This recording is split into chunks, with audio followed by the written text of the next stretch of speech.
Eric Hayes is growing up with a father who has served over 2 decades with the Maricopa County Sheriff's Department. And as a firearms instructor, Eric has developed a deep appreciation for the Second Amendment and the core values that guide his life. At just 16, Eric became interested in politics, and for over 2.5 years, he has proudly served as a field representative for Turning Point Action, helping individuals who embody the values of faith, family, and freedom get elected into office. Eric is also an accomplished competitive long-range, high-powered shooter, showcasing the discipline and skill that it takes to match his dedication and values. Let's give a warm welcome to Eric Hayes. How is everybody doing today? Well, it's wonderful to be here. You know, the dust storm is coming just in time for my speech, which is always great to see. Well, I want to give a huge shout out to Cheryl Todd. She has been absolutely tremendous for the Second Amendment. She's been absolutely tremendous for this event. And also a huge shout out to Gun Owners of America for putting some thought into Arizona. Because a lot of people don't realize this, but the Second Amendment is under attack here in the state of Arizona. And Democrats have been putting dozens of anti-gun bills up in the legislature for the past few years, and luckily we have Quang Nguyen. I don't know if he's here, but he's been killing every single one of them in committee, which is absolutely tremendous. And so I want to give a huge shout out to all the state legislators who are here today. And I'm going to talk about the importance of this event and events like it. About 4 years ago, back in 2021, this event was one of the first events that I went to, and I connected with somebody who I now call a dear friend, and he's a mentor of mine. And I was also given the opportunity by Turning Point Action to volunteer. And so in many ways, this event means a lot to me because it kind of kickstarted a lot of things for me. And especially as a competitive shooter and growing up as a competitive shooter, I really value the Second Amendment. And as you heard, my father was a firearms instructor for the Maricopa County Sheriff's Office. And so I grew up caring about the Second Amendment. I grew up understanding the Constitution and the principles of faith, family, and freedom. And so it's very important that we are politically involved and politically engaged. And it is very important that we continue to fight for the principles that make this country so great. You see, the First Amendment, the Second Amendment protects the First Amendment. And the First Amendment protects the rest of the Constitution. And so it's important that we continue to fight. It's important that we continue to fight for these freedoms and these liberties that we have. I want to talk about some stuff real quick because, you know, I go on the college campuses oftentimes when Charlie Kirk does his tours here in Arizona.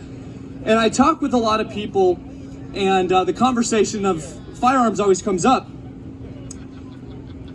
And I have a statistic that I'm going to share with you guys today to show that we have a mental health epidemic in this country. They claim we have a gun problem in this country. We don't have a gun problem in this country because all of us are law-abiding citizens. We own probably several firearms, right? And we don't point our firearm at anything that we're not intending to shoot, right? We keep our finger off the trigger until we're ready to fire. And some of the people that you've heard up here have had to defend their lives. Luckily, I've never had to do that. And I hope I never have to. But we're prepared if we have to, right? So what I will say is that in this country, 50% of people that have serious mental illness are not being treated. I'm going to say that one more time. 50% of people that have serious mental illness are not being treated. I'm not talking about giving somebody a pill. Here comes the dust storm. Wonderful. I'm talking they're not being treated at all. They're out on the streets. And nearly 70% of all mass shooters in this country are previously diagnosed with serious mental health issues. Guys, we have an epidemic with mental health in this country. It's not a gun problem. It's not a gun problem at all. I wanna share something really fast because I'm gonna kind of wrap this up here, and I felt obliged to include this here today because I am a Christian and I do feel that it is important to share the gospel when given the opportunity to. Anybody else out there a Christian? There we go. I believe as Christians we are called to be the salt of the earth, as Matthew chapter 5 verse 13 says. Jesus said, "You are the salt of the earth, but if the salt loses its saltiness, how can it be made salty again? It is no longer good for anything except to be thrown out and trampled underfoot." Why I'm bringing this up is because it's important for us to obviously have dialogue and debate, right? But what's more important is inspiring the hearts and minds. It's inspiring the hearts and the minds of the people around us. This goes beyond the Second Amendment. This goes beyond constitutional values. This is about saving souls, ladies and gentlemen. And those things are included. That is true. The next verse I want to bring to your attention is Matthew chapter 7, verse 25. Who here believes that God has a plan for their life? Right?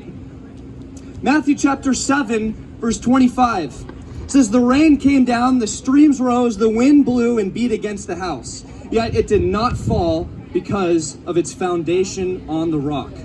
We have to have a firm foundation. You see, when you leave here today, I don't want you to think I'm a conservative or I'm a libertarian. I don't want you to think about that. I want you to think about the fact that your identity is in Christ.